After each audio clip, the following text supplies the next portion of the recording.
भोजपुरी में जो है पहले तो जातिवाद होता ही था, लेकिन अभी हाल फिलहाल में जो सावन का गाना में भी जातिवाद होने लगा है।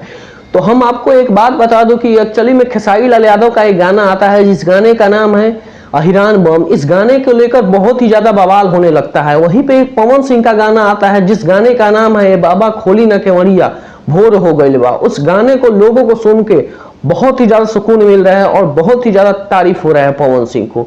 बोला जाता है कि पवन सिंह जो है इसी प्रकार का गाना गाने में माहिर है, इसलिए उनको पवन सिंह कहा जाता है। तो चलिए इसी के बारे में हम आपको विस्तार से बताते हैं आखिर खेसारी लाल यादव को लोगों क्यों विरोध करने लगे हैं और उनका इस सावन का गाने आखिर फ्लॉप क्यों हो गए। तो देखिए, हम आपको एक बात बता दूं कि 2 दिन पहले खेसारी लाल यादव का एक गाना आता है जिस गाने का नाम है अहिरान बम। और ये गाना जो है एक जातीय गाना है जो कि सावन में आया हुआ है। लोगों का यह कहना है कि दरअसल सावन का महीना चल रहा है, शंकर बाबा का दिन है, भोले बाबा का त्योहार चल रहा है। इस तरह इस पर्व में, इस त्योहार में आखिर ऐसा गाना क्यों गाना पड़ा खेसारी लाल यादव को।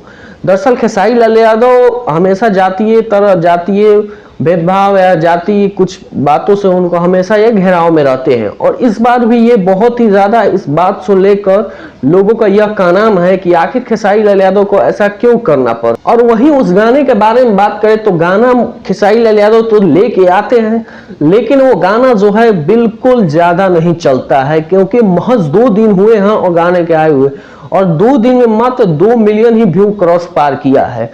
जिससे यह साफ पता चलता है कि जो जनता है इस गाने को नकार देती है और उनसे अच्छे गाने के लिए डिमांड करती है। वहीं एक पवन सिंह का गाना आता है जो कि पवन सिंह बहुत ही बढ़िया अंदाज में लग रहे हैं, और उस गाने का नाम होता है भोले बाबा खोली ना केवड़िया, जो कि लोगों को बहुत ही ज्यादा पसंद आते हैं ये गाना। और लोगों को दिल पे ये गाना जैसे सुनते हैं ना, लोगों का दिल एकदम खुश हो जाता है। और इस गाने के व्यू के बारे में हम बात करें तो यह गाना महज 4 दिन हुए हैं और ये गाना करीब 8 मिलियन होने वाला है। लोगों को यह गाना बहुत ही ज्यादा पसंद आ रहे हैं और लोग यहाँ पे ये कह रहे हैं कि पवन सिंह जो है ना, उनको सच में इसीलिए कहा जाता है कि वो सरस्वती के पुत्र हैं, क्योंकि पवन सिंह ने यह बोल बम का गाना गाए हैं। वो एकदम हारमोनियम लेके गा रहे हैं और एकदम शांति आवाज से गाना सुनने के बाद लोग बहुत ही ज्यादा प्रसन्न हो रहे हैं। तो खेसारी लाल यादव को और इस बात से समझना चाहिए कि कब और कहां पे कौन सा काम करना है, यह थोड़ा उनको जरूर समझना चाहिए।